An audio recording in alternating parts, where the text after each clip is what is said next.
All right. Today we are going to tackle one of the most common but also one of the trickiest verbs in Portuguese, estar. Look, if you've ever felt just a little bit confused about how to use it, you are definitely in the right place. We're going to make this super simple. So, let's start with the big one, the question that trips up pretty much every English speaker learning Portuguese. Why on earth are there two verbs for it to be? It seems confusing, right? Well, stick with me, because by the end of this, the reason is going to be crystal clear. And here is the first big piece of the puzzle. Meet estar. Its entire job, its whole reason for being, is to talk about things that are temporary. Just think of it like this. It's the verb for states, conditions, and locations that can, and probably will, change. It's your for now verb.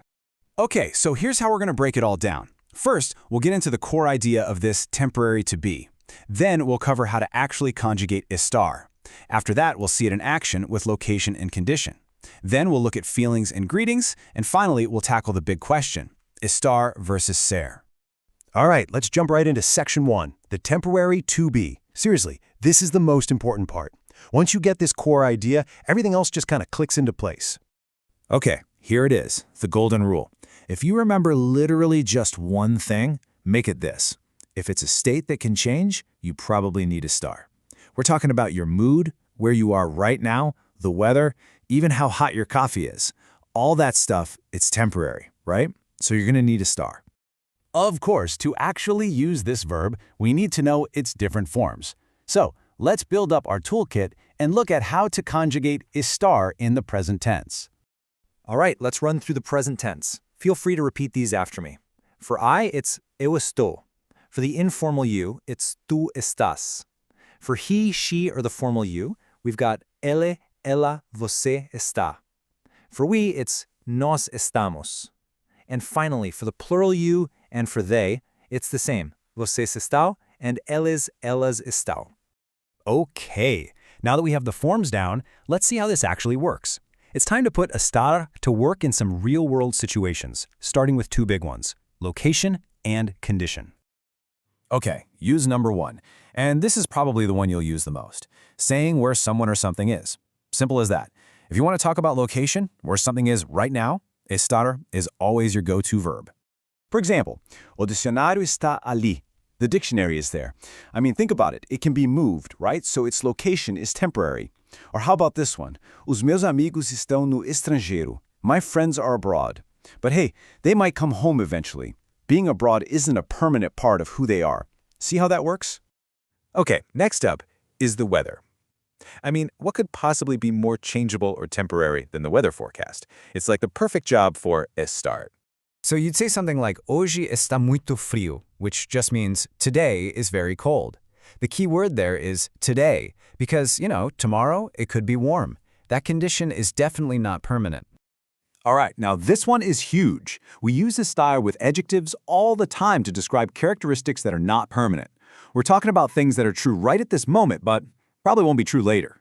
And these examples illustrate that perfectly. Look at a sopa está quente. The soup is hot for now, but it's going to cool down, right?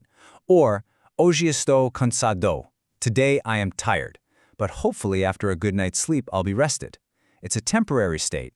It's the exact same logic for a janela está aberta. The window is open, but of course it can be closed. Okay, let's shift gears a bit and see how estar shows up in our actual day-to-day conversations. This is where the language really starts to come alive. Now check this out. Here's a special and super common structure you're going to hear all the time. To talk about physical feelings, like being hungry or thirsty or sleepy, Portuguese uses this little phrase, estar com. It literally means to be with, and then you just add a noun. Take a look at this example. To say I am thirsty, you don't use an adjective like you would in English. Instead, you say estou com sede. Literally, I am with thirst. Isn't that interesting? It's the exact same idea for hunger. Estou com fome. It's just a temporary physical state you're experiencing. Okay, and this one is absolutely essential. You pretty much can't have a basic conversation in Portuguese without it. Estar is the backbone of all your greetings and asking how someone is doing. That simple, polite question, como está, just means, how are you? And the classic response is, estou bem, obrigado. I am well, thank you. And see, the logic holds up. You're feeling well right now. It's a temporary state of being. And here we are, the moment you've been waiting for. We've arrived at the main event.